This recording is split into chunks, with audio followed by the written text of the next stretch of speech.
So हामी चाहिँ आज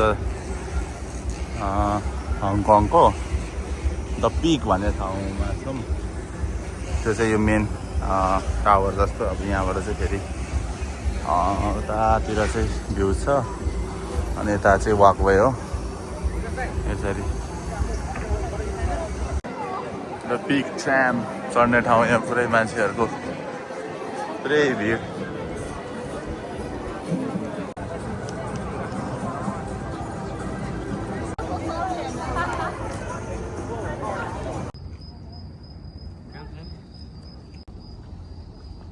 हामी चाहिँ द पिक भन्ने ठाउँमा आएको छौँ।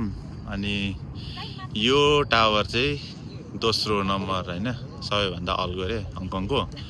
अनि त्यो टावर चाहिँ सबैभन्दा ठुलो टावर रे है। यताबाट हेरौँ अरू चाहिँ पाचाङ पुच्रुङहरू हो।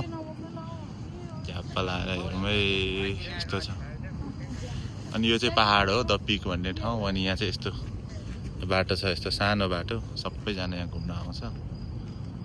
यस्तो छ। एकचोटि म सरर घुमाइदिन्छु ल।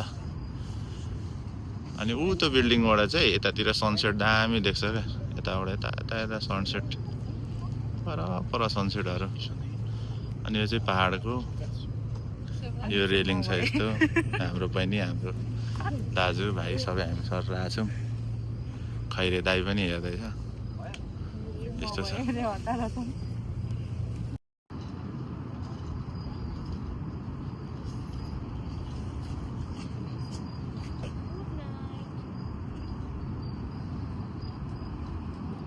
मेरो मुटु पोखरै हो तिमी बसन, आँखा मेरो फेवा ताल रूप ताल ढालमाडो भणा। मेरो फेवा ताल रूप ताल ढालमाडो भणा। यतिको सिङ्गर यता देखाएन भने तालहरू यस्तो देखायो।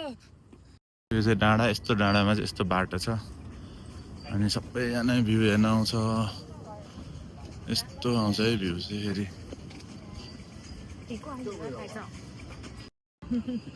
यहाँ चाहिँ सानो सानो बोटहरू पनि कता हिँडेको, माछा मार्न हिँडेको कि आफ्नो गन्तव्यमा हिँडिरहेछ।